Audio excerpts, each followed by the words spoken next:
settled. So I'd like to say a big thank you and a hello and a welcome to everyone that's joined us today.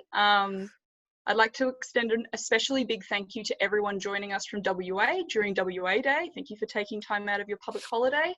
And I'd also like to thank anyone that's joining us from the ACT during Reconciliation Day.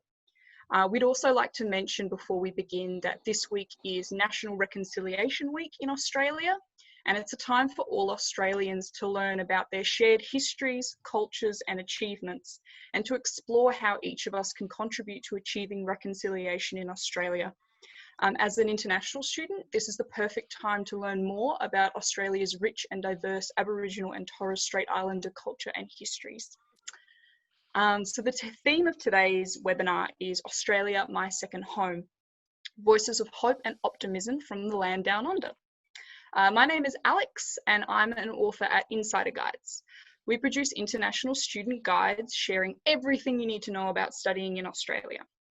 So I was born in Australia, but I moved to Brunei Darussalam in Southeast Asia at the age of 4, and I lived there for 14 years. Since then, I've lived between Adelaide in South Australia, Kuala Lumpur in Malaysia, and I also lived abroad as a student in the UK in Leeds. So today I'm joined by Olena. She is originally from Vietnam and actively involved in the international student community. Olena is currently the Partnerships and Engagement Lead at Campus Consultancy, who is helping out with Study Melbourne Leadership Labs program. In 2019, Olena was awarded the CISA Best Undergraduate International Student of the Year at the National Conference in Perth. A math is a mouthful, but an amazing achievement. She was also one of the first ambassadors for Study Melbourne in 2018, representing international students in Victoria. Currently, Olena is pursuing a bachelor's degree in social work at Victoria University, and she is based in Melbourne. A big wave from you, Olena, so that everyone can see where you are. Everyone. Awesome. So next up we have Sarah, who at the moment is completing her last year of a Bachelor of Commerce at Griffith University. She is originally from Kazakhstan. Since being in Australia, Sarah has taken on roles such as Marketing Club Secretary, Student Mentor, Commonwealth Games Marketing Research Officer. So much to pack into so little time here. It's incredible. And she's currently a Brisbane International Student Ambassador. Sarah, can you give everyone a wave, please? Hi, guys. Hi. Awesome. And finally, we have William, who is from Jakarta, Indonesia. He first visited Australia in 2016 on a business trip and loved it so much, he came here to study. He finished his Master of Strategic Communication at the University of Western Australia in December 2019, writing his thesis about Australia Day. He's assumed several roles, including UWA Uni Mentor, UWA Uni Buddy, Student Ambassador, Academic Tutor at UWA Business School, and Study Perth International Student Ambassador. So William, would you mind giving everyone a wave as well? Hello. Excellent. So that's the whole team. Each of them today will be discussing their unique stories, how they have positively adapted to the current situation affecting us worldwide with coronavirus, and some tips and tricks on staying productive during this time. So we really want to share a message of optimism and of hope and of productivity. We encourage you all to contact us via the chat function on Zoom. So you'll find that down the bottom. We'd love to get a conversation going. And we will hopefully have some time at the end to answer any questions that you have for our panelists. Or if you have any stories that you'd like to share, just chuck them in there and I'd love to read them out at the end as well. If you resonate with anything that anyone's saying, we'd love to hear your story as well. Awesome. So we'll get started properly now. So I'm going to start with you, Olena. I would really like to hear more about your story. So how can students make the most of this period with restrictions still in place across Australia? Obviously, some places they're less restricted than others, but life is basically not back to normal. So how can students really make the most of this time? Yes, so as we all know that this is very different time for everyone, but like making the most of this period, like find the opportunity in a crisis is really important, and not like all the students can realize that. But for me, what I would do to make the most of this period is to find the opportunity. Like I can do some online courses. There's a lot of resources online that you can get access to. You can for me in Melbourne, we have the government, they have the Working for Victoria, and they provide some online training, which is really important, very like helpful for like especially international student. So they're on free. So I do those online courses to get knowledge and to get more skills and to become like more employable in the future. And also during this time, I can like take this time to update my CV, my resume. I connect with more people on LinkedIn because I think that's the best way for me to reach out to people. Mm-hmm. And I guess if you want to get a job in the field that like in the future, you can connect to the people who already have those experience. Then you can reach out to them, connect with them, get more connections. And I guess it's really important for you to like update your resume, upskill yourself during this time. And I guess I have a lot of my friends and they share a lot of their hobbies and stories on Instagram and Facebook. And I guess one of the interesting thing is that they can find their own hobbies like cooking, dancing, and one of the most important thing that I guess is really important like during your student life is that you can volunteer even online. So one of my friends, she can volunteer for the United Nations Association of Australia. And I guess like during this time you can do a lot of things, doing online course, some online training from your state, upskill yourself and find your own hobbies and volunteer online. Even. Awesome. So you mentioned upskilling and you also mentioned being more employable and working on your resume tips. So in addition to, networking and getting in touch with people on LinkedIn, what can international students be doing to fix up their resumes and start making themselves more employable in that way? I mean, like, so as I already mentioned, there's a lot of online courses and a lot of online resources available for international students, especially like they are free. So international students, they can actually get access to that. And for example, one resource that I think is really helpful for international students is that the Open University Australia. They offer a lot of online courses for international students, like from Coursera, from TEDx. So for me, I'm currently doing the child protection course, which is free from the Harvard University. So I think it's really important for me to gain my knowledge in the field, which I'm going to in the future. So that's one of the way that I can like upskill myself. And also, as I said, like expand your connection, reach out to people, the one that like or even you don't know, but like read their profile, you get to know about them. And also that's how you can connect with them. And like you can work with them maybe in the future. Yeah, that's fantastic.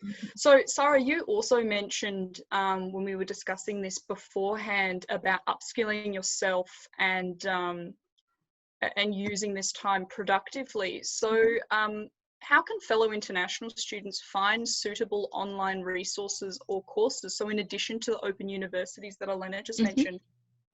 Yes. Oh, sorry. It's all good. Just to add up on what Elena just have mentioned, she mentioned amazing apps like Coursera that offers you online courses. I personally am doing one online course from Coursera at the moment. I'm studying Greek philosophy, and it allows you to do flexible schedules as well. So you can just adjust it into your assignment schedule as well. And apart from that, I think Coursera also allows you to gain courses that go along with your degree. So if you want to do something that matches with your degree and that will be beneficial to add to your LinkedIn profile or to your resume, this app 100% gives you that opportunity. But personally, one of the things that I found greatest to upskill myself is to start learning new languages. One of the greatest apps I would suggest you guys to start is Duolingo, Babbel. Those apps are very user-friendly, well-designed. I think with the paradigm shift that we're experiencing right now, people and employers are desiring you to know more languages and to be more multilingualistic so that you know better of other cultures. Because with the online platform that we're adapting to, there will be a lot more international interactions. So definitely, if there was a language that you wanted to start to learn for a while, it's a great opportunity to start to. Mm. Another of the resources that I'm currently enrolled in is called International Mentoring Program. I believe most unis will be offering similar programs. So it allows you to connect virtually with industry professionals. And I think it's really useful for us to be upskilled in that way, because industry professionals not only will give you insight on your future career, but will also help you to build that confidence, to know what you're entering to. And it's just amazing, as Elena mentioned, to expand your network and expand your connections through that ways. Yeah. And just the last great online resource for everyone to do and take and to utilize their time is attending webinars. That would be a great one. Sorry, that was Excellent. awful. Brilliant. So we'll just jump back again to you, Elena. So you've been upskilling yourself and you've been networking and all these things. How else have you been preparing yourself for the future, for your future career? Yes, I guess like I'm international student myself, and as other international student, when they came to Australia, like it's been challenging, and I have a lot of issues as well, like international student phase. But I realized that I want to get involved in the Australian community. I want to actually get engaged in the Australian culture. So I started volunteering with different student organizations, like Australian Federation of International Students, or like ASEAN Youth Organization, because through my volunteering, through my commitment and involvement, I actually get skill.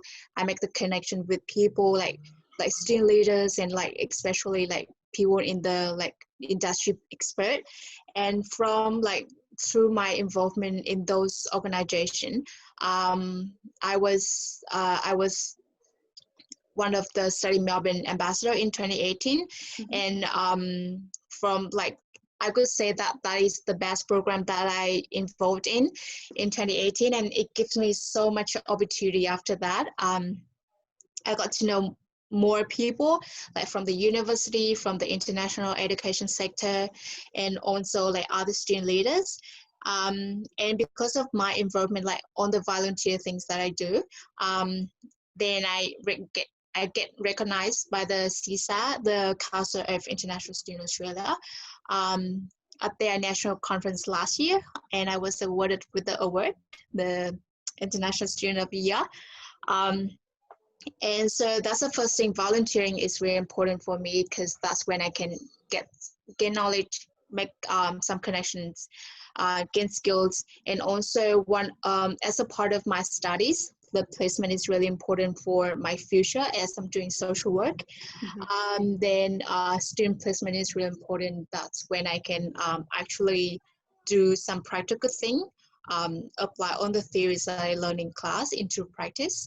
So I can mention two things about here, like volunteering and the student placement is a part of my course. So that's how can I prepare myself for the future, like during my leadership journey. Yeah, brilliant. So jumping on from that, talking about community involvement, community organisations have been really exceptional during this time in supporting international students. They've been really inspirational in their work. Which organisations have you been most inspired by, or have you found to be doing some really excellent work that you'd kind of like to shout out? Yes, so during this time, it's really tough time for everyone, especially international students. But I can see that there's a lot of local organization, like the community organization, they're willing to support international students and the temporary visa holders. And one of the most like inspiring organization that I know is the Empower Plus, which is a community organization that they provide like general support for international students and other people who are struggling. So like on every Sunday, they provide like free food for like everyone, so which is really good. And also just a couple of weeks ago, City of Melbourne, they provide like the vouchers for international students who are struggling financially. So which this this I think is really great initiative to support international students. So, and also if international student they struggle with anything, they can reach out to Study Melbourne, which is the Victorian government initiative in supporting international students. So I guess for now, Empower Plus, City of Melbourne, and Study Melbourne are the most inspiring and the most helpful resources that international students in Victoria can reach out to and seek for help. Brilliant. I'll actually expand that over to Sarah and William. Are there any community organisations that you found during this time that you'd just like to give a little bolster, let people know about? Yeah, I think the local initiative made by the Perth community, WA community, universities, and also charity in Perth in particular is very heartwarming in this difficult situation. Even though that there is no certain policy of them of helping temporary visa holders, especially international students, a lot of them make the realignment of the budget, and they also provide food, provide advice, and also mental health support for students. I think that's important, not only physically, but also mentally. So in particular, UWA is one of the good initiative. Also, it happened in Curtin, Murdoch, and I think ECU in WA. Mm-hmm. Brilliant. Yep, I agree with William on that. A lot of charity foundations have been helpful, not only towards international students, but overall with their help. I personally found such organizations that are related to my course, like CPA, doing great mental webinars on helping on scenario planning and budgeting and how to maintain calm and less anxious during these times. So that's brilliant. Like to give a shout out. Yeah, hopefully those of you listening, if you are seeking support in those cities, then there are some really good options for you guys to start learning about. So Sarah, we'll stay with you. So when we were discussing initially, you said that you found Australia has really helped you discover yourself more. Can you tell us more what you mean about that? Yes, absolutely. So it's a little backstory of how it's actually affecting me currently. But when I just came to Australia, I thought to myself, this is a completely different land that offers you completely different opportunities. So why not make the most of it? And the moment my first year I came here, the first 6 months, I signed up for all possible activities, like gym memberships, barista courses, Commonwealth Games, hiking groups, intellectual activities, everything possible. And I kept very engaged and met all kinds of different people from different cultural backgrounds. However, 6 months later, I found myself very drained, exhausted, and disconnected from my own self. And though it seemed like I was doing the most of it, it actually felt like an illusionary progress. It felt like I was wasting my time. So I just decided to take my time, stop all of these activities, and mostly focus on my studies, but also self-reflect. And I think this is how it comes in to us with this current situation, with us being encouraged to do the most of this time, because when else do we have time except for now, right? So there is almost this hustling, almost a little bit toxic productivity culture that is influencing us on a daily basis. But what we forget is that there are times when we push ourselves so much that we burn out, and we forget to instead self-reflect and focus and maybe narrow down the goals we want to work on. So when I actually narrowed down my goals and self-reflected of what I want to see myself when I graduate, I eventually ended up having way greater results. I found my first part-time job. I explored the passions that I truly wanted to focus on, such as photography and fashion. And now, me being in this situation with COVID-19, I feel like I don't stress myself as much. Instead, I relax, look at the situation, and do things at a very slow pace, but at the same time with much better productivity. And that's what I would like to encourage everybody else to do, to take your time to self-reflect. Yes. Yeah, absolutely. I think it's a really important point that there is a lot of pressure on everyone during when we were kind of in a more serious lockdown to really keep yourselves productive. And it was just on social media, and it was little things from seeing people, baking their own bread, to people, a lot of pressure on people to, learn a new language. And while all of those things are so wonderful, they just don't work for everyone. And, some people just needed to take a step back and reevaluate. And as you said, self-assess, see where they were at, So on from that, now that you've kind of worked out what works for you personally, what kinds of projects or volunteering placements have you undertaken during your time here in Australia, and how have they helped you? Yes, so speaking on that topic, when I finally settled down and self-reflected enough, I decided to come out of my comfort zone again. And there were amazing volunteering projects that came my way. I don't know if that was fate or destiny, but I started off my journey with Griffith Mates program offered from my own university. I believe most universities will have student leadership programs like that, and they help you immensely with communication, teamwork, leadership. So I would suggest every international student to involve themselves in that programs, and it's always fun and doesn't take much of your personal time. There's other foundations that I would like to give shout out to, like in Australia, Cancer Council, Red Cross foundations. They also will allow you to incorporate your hobbies as well, and at the same time be very helpful for the advancement of the society and of the community of Australia. And lastly, I would just like to mention this volunteering project that I'm involved in right now. Recently, I've been admitted as Brisbane International Student Ambassador, and I believe William and Elena can agree on how amazing this opportunity is.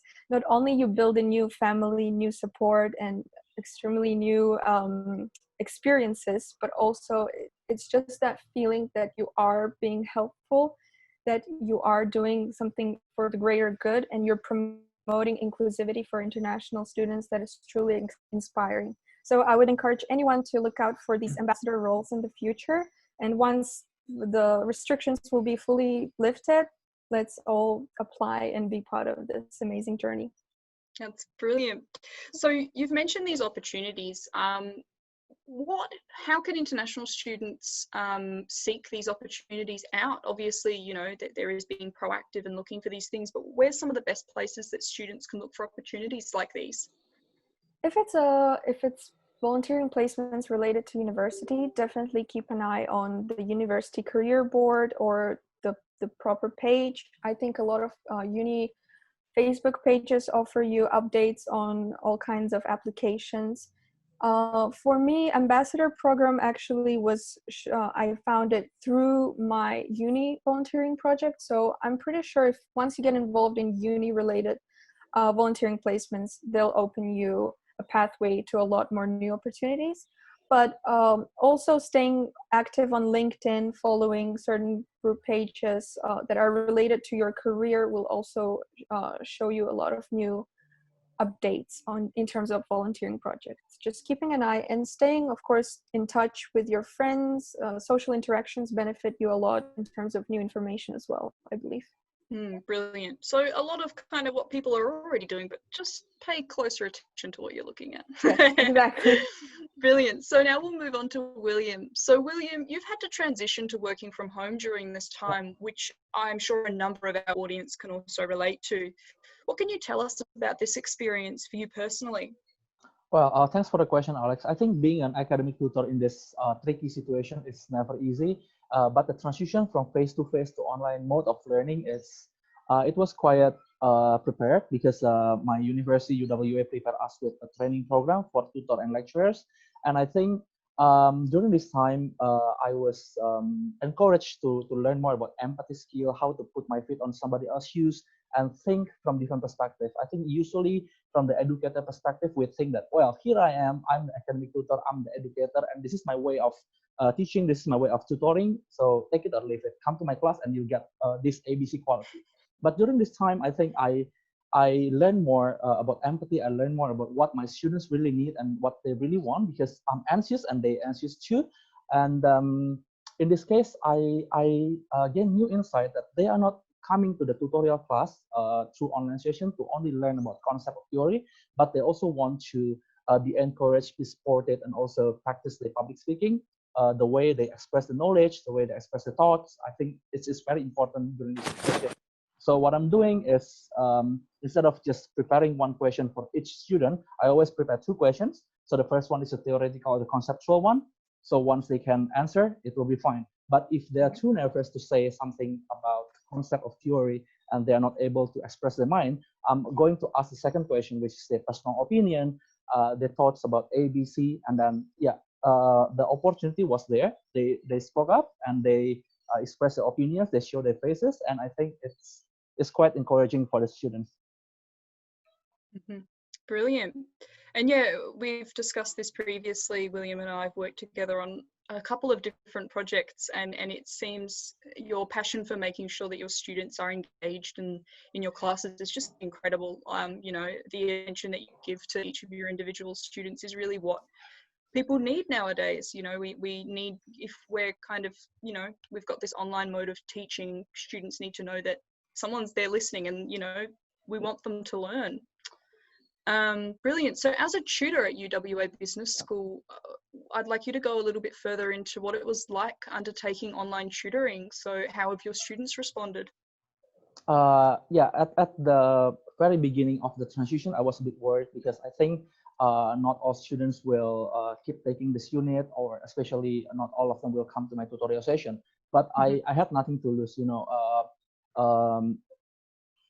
A couple days ago, my cousin sent me a link about ikigai. It's the science of well-being, a science of sense of purpose from Japanese culture, and it says that the joy of the source of happiness is in the joy of making effort. It's not expecting immediate rewards from other people. So what I did was I had nothing to lose. I expect nothing from people, so I just tried to give my best. I did the tutoring as if no one's coming. I sing as if no one's listening. I write articles as if no one's paying attention to me. So I just give 110% of myself, and I try my best to put my feet on my students' shoes. And I think that this is Australia. It's a very multicultural society, and we don't expect everyone to speak good English because sometimes they come from a country in which English is not their first language. So it's not about English, but it's all about cultural intelligence. It's all about inclusivity. It's all about being embracing to the student. And any updates that I have, I send them through emails. Any good news, any updates, I'm sending through emails. And also when they do good things, I appreciate them. When they make mistakes, I give them second chances. But if they keep doing mistakes, yeah, I have to say something, the ugly truth, that you can't keep doing that. But in this situation, I think people is key, and we need to be to increase our empathy, and we need to be passionate about others. Yeah, excellent. I like the people is key. It's really important in this current situation, but always as well. Yep. So in the face of so much negativity and stress during this time, how can people stay positive? Yeah, I think William Shakespeare once said that expectation always hurts, right? So you don't expect anything from anyone, and you don't expect anything from everything you do. So in this situation, I can break down 4 main activities that I do lately in the last 3 or 4 months. So the first one, I do tutoring at UWA Business School. I met a lot of great students. I made a lot of new friends, and it's really rewarding for me. That's the reward, right? So, but I didn't expect it in the beginning, so I just tried my best. And the second one, I write around 8 articles. I share it on my LinkedIn. I share it on the platform website in Indonesia and Australia. And I didn't really think that whether people will read that, but I just give my best. I just share my knowledge. And the third one I did was I did 9 online courses in 2 months. I learned about new skills, about design thinking, about business analysis, about business reporting. I learned about cultural intelligence as well. I learned about Lean Six Sigma, the productivity tools, and so many things I learned. Because I think during this quiet time, it's very nice to prepare ourselves for our next journeys. We never know when the good opportunities will come. So I'm just trying to keep myself relevant, to keep myself prepared. And also another things I do is a lot of Zoom session. So this is actually my 4th Zoom session in 3 weeks, 4 to go until the end of June. The immediate result that I get is I make new friends. I can say hi to a lot of friends from different parts of the world, and it's really rewarding. It's more than money. So yeah, that's how I see things, because I think tough times never last. But if we keep being strong, keep being passionate about others, and keep giving our values instead of saying about prices or money all the time, yeah, that's the right mentality to hold. Yeah, absolutely. That's wonderful. And yeah, you've kept yourself productive, but you've also, again, as Sarah was mentioning, there's time to self-reflect and, and connect with people like this, connect with friends, connect with strangers, all of that. That's really excellent. So what we did, guys, when we sent out our registration is there was an opportunity for people to ask our panelists some questions. Yep. So we've selected a few of these Q&A questions, which I'm going to open up now. If you guys would like to ask any questions now based on what everyone has already been speaking about, or if you have, again, any stories that you want us to share, please pop them in the chat box and we can get to them as we go. So to our panelists, what are your top, this is going off of what William just said, what are your top tips for staying optimistic during this time? For me, I would say, especially for international students, you are not alone, and there's a lot of resources out there for you to look at, like to seek for. And also, to me, like I'm kind of an optimistic person, and I think that there will be always a solution to a problem. So just stay positive, and I guess it's really important for you to know that you're not alone. We're in a community. You are a part of the community, so we can get through this together. That's brilliant. And Sarah? Yep. For me, it would be practicing gratitude every day. Some people find it pretty easy to journal. I just sort of every morning when I wake up or go to sleep, I'm just like, oh, those were 3 things that were amazing today. And that helps me to maintain an optimistic view and focusing more on what I've gained rather than lost from the situation. Mm-hmm. And I think lastly, it's just me very hardly trying to stay in the present, because overthinking and being anxious of the future or regretting of not doing some things in the past are a lot more draining. So I try my best to live in the present and at the same time be hopeful that things are going to be great as they are now already. Absolutely. That's wonderful. And William, did you have any other, you're very good at an optimistic quote. Do we have anything else to go off of? Well, I think in the Australian context, Australia is a very multicultural society and the world is our oyster actually. And the way we feel about ourselves and the way we feel about people around us, it's totally depend on how we flock together with people with the same thought, with the same vision. So we have to choose our friends, choose our communities wisely. I'm not saying that we should unfriend those negative people, no, but we should prioritize those positive people, supportive people, optimistic people, keep them close and do things together. If we have hobby and we can optimize that, we can share that, and somehow maybe we can monetize that. Like you have hobby in cooking, you can sell your food, for example. Keep doing that and keep building a good support system, because you're gonna need that in the tough times. Yes, absolutely. So just a little bit of fun, guys. What are you most looking forward to once restrictions are fully lifted? We were talking earlier. Mine is definitely the cinema. But what is it for you guys? What are you most excited about? For me, it's probably about like traveling overseas, because I love traveling. And for me, once the restrictions are fully lifted, I want to travel. Cool. Is there anywhere in particular you want to go? Probably like go back to my home country, Vietnam, and also like if I have a chance, I can go to some of like Southeast Asian country like Malaysian, Indonesian. I love those countries. That would be fantastic. What about you guys? William, what are you most looking forward to? Yeah, I'm going to have a big barbecue with my mates in Australia, international communities, also local friends. I'm going to meet them, shake them their hands, and also to hug them like it used to be, like the old times. So it's something that maybe I took for granted for a long time, but now I feel like, well, hugging my friends, sharing spirit, sharing positive things. Yeah, it's quite precious right now. And what's your favorite thing to put on a barbecue? If we're talking Australian barbecue, what's the best thing? What's your favorite? I like the porterhouse. Yeah, the beef is my favorite, and also garlic bread is also my favorite. There you go. There's some barbecue inspiration for you all. And Sarah, what are you most looking forward to? Yes, I'm getting distracted with all the food mentioning, but I would personally, I actually moved to Brisbane not so long ago, and pandemic happened right after I moved, so I didn't have enough time to explore Brisbane, and that is my top priority for now after the restrictions are fully lifted, is to find new places and go to the nature. Yeah, that's awesome. That's going to be so good because you've got this whole city to explore and it's like so close. It'll be so satisfying when you can go out. Yes. That's awesome. So, what would you guys say to prospective students that are currently thinking about studying in Australia?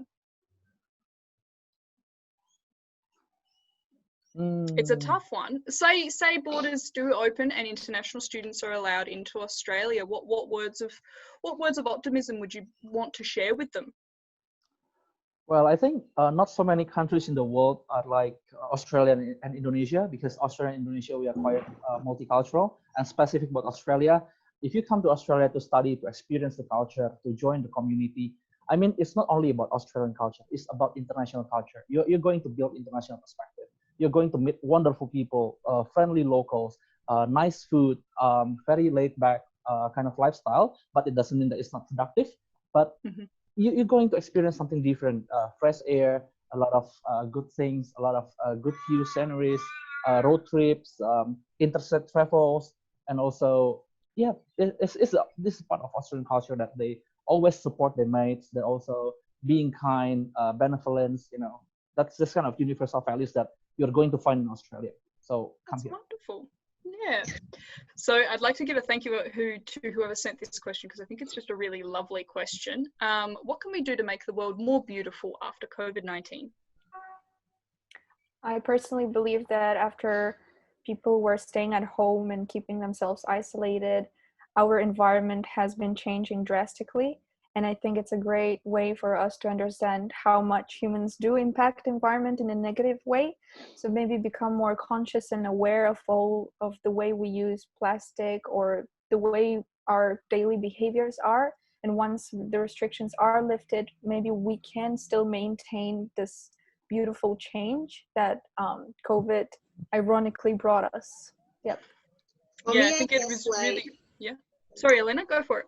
yeah, so for me, I guess, like, to make the world a better place to live after the COVID-19, I mean, like, it's really important to be kind to ourselves and to be kind to others. That's the only thing that I can say now, because I guess sometimes we're just like stressing ourselves and we're just forgetting like how to take care of ourselves, like how to take care of others as well. So just be kind to ourselves and be kind to others. That's how we can make the world a better place. That's lovely. So yeah, I really like both of that. And I think jumping back on the environmental thing, again, it's a weird kind of silver lining that's come out of all of this. It is a really good opportunity for everyone to kind of consider their sustainability and their personal habits and stuff. Yeah, been really good. So another question we got sent was, what are some habits to follow in order to accomplish a successful routine? I think we need to start small every day.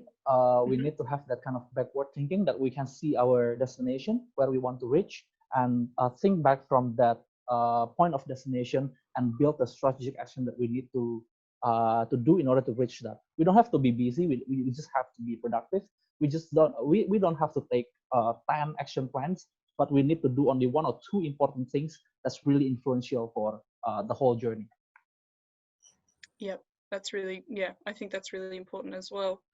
Excellent. So another one we have, and I think this one's really prevalent kind of during this time again, when stress is quite high and anxieties are quite high. Do you guys think it is okay to open up about your feelings, or should you hide them from your co-workers and your boss? To me, I guess what I would say to, like, for example, my friends, if they feeling anxious or nervous, I would say that it's okay not to be okay. It's okay to be like a bit vulnerable, and it's okay to reach out for help. And I guess it really depends on what type of person you are. If you are open up like talking about feelings and sharing your like story with others, then I reckon it could be best to share your story with others, because somehow they can like kind of help you, and you can let all of the worries and everything go out of yourself. That's when you can feel better. And sometimes you can hide it for yourself and just calm yourself down, and maybe you can do some kind of like meditation or some sort of like exercise to help you to clear your mind. And I guess this really depends on like what type of person you are. If you're willing to open up yourself, like sharing your stories and feelings, that should be okay. And you have to remember that it's okay not to be okay. It's okay to vulnerable, and it's okay to ask for help. Yep, absolutely. I think that's really important. It's okay to ask for help, and it is okay to feel the way that you are feeling, but always remember there's someone out there to help. Like there are always support services there out for you. That's really true. excellent. So this was an interesting one. Let's go with the question was how to prepare to live in a different country, but I think we can make it more interesting. Give me your number one tip that you wish you knew before you moved to Australia. So for me personally, when I moved overseas as a student, my number one thing was pack your suitcase and then take half of it out. Because when I moved overseas and I got to the UK, I didn't use half of what I had. So that was my number one tip for preparing to move overseas. Well, personally, this one's pretty simple, but I, for some reason, forgot about it when I just came to Australia. It was February, so it was still very hot there. And the moment I came, I didn't apply any SPF, and the Australian sun burned me alive. That's a very essential tip for everyone. Bring sunscreen. Pack so much sunscreen. Always. Excellent. William, did you have your number one tip? I think at that time when I came to Australia, I expect too much. So I try to be a person that I want to be. But I think if I have to do it all over again, it will be better to just experience it first. Don't expect too much. Don't think too much. Just feel good about ourselves. It's okay to be nervous because sometimes when we meet new people, they are nervous too. So yeah, don't be scared to be judged because no one's going to judge me. Yep, excellent. And Elena, did you have a number one tip? I guess for me, like I wish I could like know how to get access to the available resources here in Australia from home. I mean, like from my home country, before I came here, like I didn't know anything. I didn't know much about these opportunities, how to get involved in the community. I wish I know that in my home country, so that when I came here, I have a better knowledge and better idea of like how to get involved, how to make connections, expand my connections and things like that. Excellent. So it's really just kind of as soon as you get here, just throw yourself into as much as you can. Like no matter if you're an introvert or an extrovert, just push yourself, get out there and start doing things. I think that's really important. Exactly.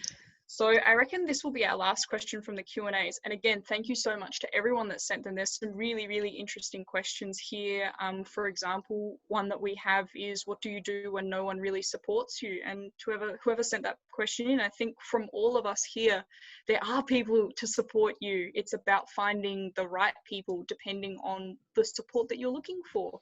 If you just need a friend to speak to, you know, you've got 4 here. You can reach out to any of us and we'd be more than happy to talk to you. If you need mental health support, there is support out there. If you need support with your studies, there's people at your uni to help you. So never ever think that there's no one there to support you. And another question we had was how to get away from toxic people and environments. And again, William kind of touched on that. It's more about, you know, surrounding yourself with positivity. So, you know, you don't need to go as far as to unfriending people if you don't feel comfortable with that. But just make the positive people in your life louder than the toxic people in your life. Agree. I think that's really important. So a question I'd like to end on with you guys is, what are some acts of kindness that you always recommend doing? I think it's in the giving that we actually receive. So whenever possible, try to give something to other people. Not only food, not only money, but more of them is the attention, is the listening skills that I have. I offer them friendship. I offer them my time and also my energy. Sometimes I do things that they don't expect because I think by doing that, I can touch their life, I share good values, and they can also do the same thing to other people. Brilliant. And Elena, what about you? What's an act of kindness? Yeah, so it's really important when someone comes to you and asks for help. And I guess for me, I just like being willing to help them and spending time for them. Like if they really need support, then I just try my best to the best of my ability to help them. So some kind of knowledge, like expressing the gratitude and trying to help others. Excellent. And Sarah? Yes, just as Elena and William said, I think being there for the people and listening to them. And I think it is important for us to realize that there are people that are not as willing to open up easily, and just maybe asking them how they feel, how they are, if there's anything you can provide them with, is a great way to show kindness. And when you show kindness, it returns to you. It's like a boomerang effect. So always have plenty of it to share it with others, because you will feel extremely fulfilled as well. Brilliant. Excellent. So thank you again to everyone that sent all the questions. That's really amazing. We really appreciate it for our first ever webinar. So we're coming to the end of the hour, and I really want to extend my thanks, and on behalf of myself, Elena, Sarah and William, to all of you for attending. Again, if it's a public holiday, thank you so much for coming. So our friends at Austrade are currently seeking student stories like those from our wonderful team today. So sharing your experiences of studying in Australia and being resilient during this time. They've called it the In This Together, #InThisTogether project. You've probably seen the hashtag around. So if you'd like to share your story, much like all of our panelists did today, you can email studyinaustralia@austrade.gov.au, or you can email me. My email is alex@insiderguides.com.au. I'll just pop those in the chat right now so people can copy them down if they'd like. We are also working on a project with Austrade, which is called the International Students Ask. So this is where Study Australia are asking international students to send through their most pressing questions. So it can be questions about anything at all. It can be questions about, relationships. It can be questions about finding a job. It could be questions, again, about mental health support. And Study Australia and its partners will go and find experts in these fields to answer those questions for you. So if you want to head over to the Insider Guides Facebook, we have a post there with all the information if you'd like to get involved there. If you have any questions that you'd like to ask there, that would be awesome. And if you would like to get in touch with William, Elena, Sarah, or myself, obviously you have my email address, but the others can all be found on LinkedIn, and we'd absolutely love to hear from you.